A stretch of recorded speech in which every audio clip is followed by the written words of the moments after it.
as the coloring is still really, really, really bad, and I don't know what it is that it is so bad, but I'm going to work on that. And look, also the lighting. This is like, I'm sorry, guys. I hope you can excuse this like very bright kind of lighting thingy here. First of all, I want to say I just went on in Instagram, and I'm going to do it here in English because the podcast The Cosmos is mainly in English, and I feel that kind of gives it the justification to stay with English. I'm trying to do 5 to 7 minutes. And I told you 2 weeks ago that I am like diving with you into different gates, gene keys, related to the energy. And there's something I also shared on Instagram, which I find kind of important to say. I want you to see your chart, if you ever have done it, as some kind of a spirit that guides you, like a spirit animal, like something that you can always go back to and you can ask. And it's not about like always asking another person. And it's also something you keep on questioning, or you can keep on questioning. But at the same time, to open up the space of really, really feeling into what is it doing that maybe human design is already in your life, maybe you are working with the gene keys, maybe you also have your teachers. But besides that, to really see like what is it doing when I'm starting to contemplate about certain aspects. And it could be your type, it could be your authority, it could be the strategy, but it also could be like, for example, just this one quality, for example, of a certain gate. As some of you know, the gene keys, as well as the part of human design from Rahu and Richard Rudd, is also based on so-called hexagram, the DNA codons, which is 64, which is actually a system coming from China. It's renamed, so maybe some of you have heard about it, some of you have worked with it, but to be aware that there is certain names that also are not covering. Like, I think especially in the human design scene in the last couple of years, there's a lot of like name dropping, renaming. So just be aware of that. What we are looking into today is going to be a so-called projector. I'm not going into what a projector is. Maybe you know, maybe you don't. But what I more want to go with you into is the gate 19, which is the sun. So this human is born on like, for my understanding, I always put it on the day. Today is the 30th of January 2025. This human is born at 12 p.m. In Berlin, and this human has his sun. I put him in that case, in the 19. So what does that mean? First of all, the 19 is a key that is talking about sensing people's need. And also on Instagram, I already talked about it, because there's a part of it where we kind of over celebrate someone with, for example, empathic skills or high sensitivity. I have that as well, and I have dived extremely deep into that. And the more I do, the more teachers I have, I also know it is based on trauma. So we are not like, of course, we are born with a sensibility. But the part where we are so highly trimmed on sensing other people's need has a lot to do with the fact that we depend on them. So if we have some weird shit going on in our childhood, there is a part to it where, and it's not about blaming the parents, etc., but there's a part to it where you learn that you need to be highly sensible to what people need around you so you can survive. And that's a little bit like, oh man, like you see like where the thing comes from. So when we are going into the 19, I would even go so far and say, oh, this is actually a topic that is related to so many different humans. Like this is not just an individual, it's actually a collective topic. Like to go after needs or to totally lock down and go in egocentrism. So there's these like two extreme opposites, and to come to this point where you kind of like filter down and be like, okay, wait a minute, so I sense it, but what do I do with it? So it's interesting because in human design it is related to the root. So our adrenaline, whoa, like when the adrenaline is pumping like through our bodies and we go into movement, you know, it's like this. So in some ways we have a drive to do something, and it leads us, and the impulse that comes in is the need of somebody. So this need is coming in and we are like, okay, so depending of the programming, you already kind of see like, okay, wow, we have as a shadow the codependency.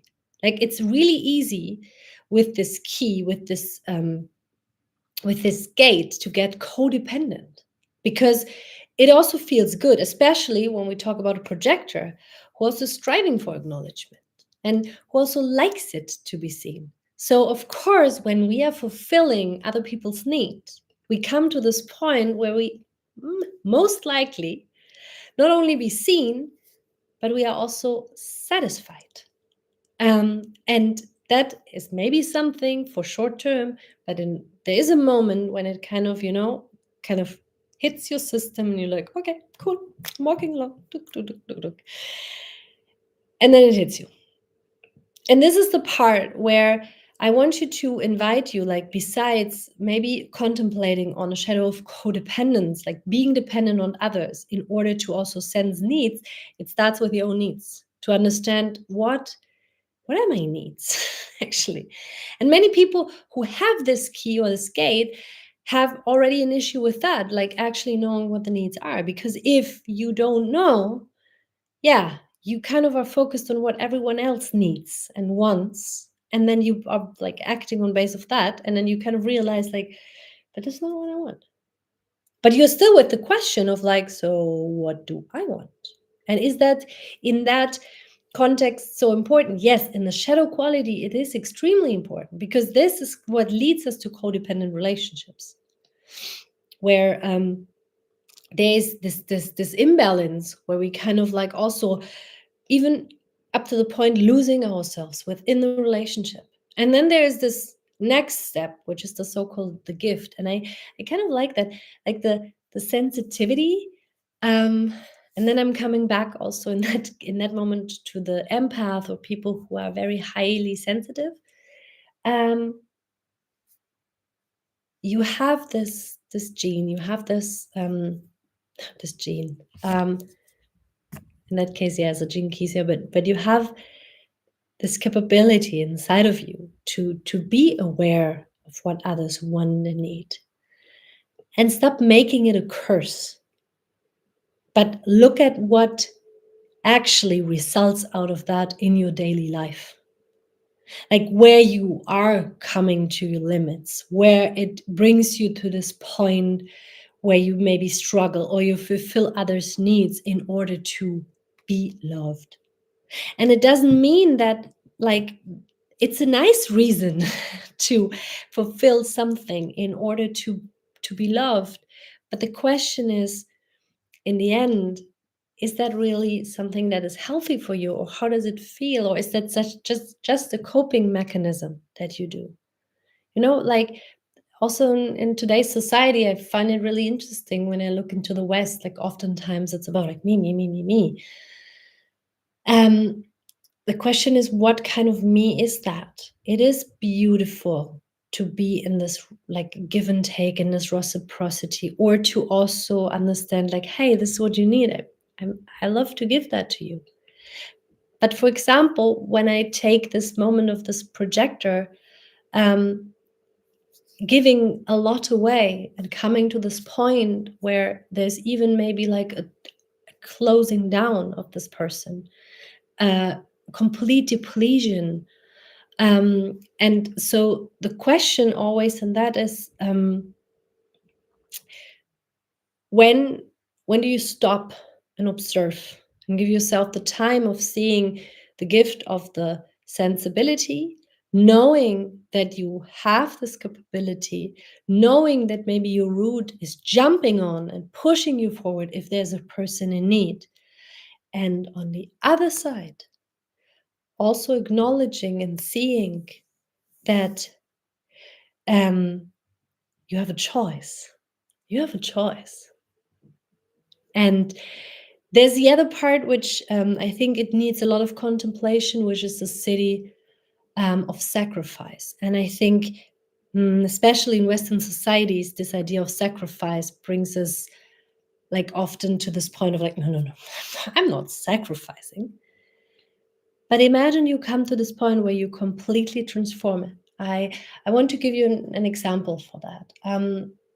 Take, for example, some indigenous tribes who do a sacrifice for Mother Earth. You can also call it an offering. And sometimes this offering hurts. You give something that might hurt, in a sense like you are really attached to. So there is a sacrifice that comes with it in order to open new space, in order to give something away. But therefore you open up a gate. So to kind of see that there is this immense, beautiful possibility in this process, of seeing and acknowledging that a sacrifice is not per se something negative. It's actually the city, it's the transformational path of this, like, like codependence. We go to the sensitivity, we perceive it, and then we go and we give ourselves. But we give ourselves, and this is when, for me, for example, personally, again, human design is allowed to come in, or maybe you have other techniques. But to feel, what is your truth? What is that? Like, where do you give in? And yeah, sometimes it costs us. Sometimes it's extremely, extremely uncomfortable. So yeah, I want you to leave you with that. And there's just one question today. And this question is really about, what does sacrifice mean to you? How much do you feel also to the skate related, like the codependence, sensitivity? What is the connotation you have with sensibility, with sensitivity, excuse me, or being maybe an empath and being like, go with that. Take it into this weekend. So lots of love, and see you again. I don't get why.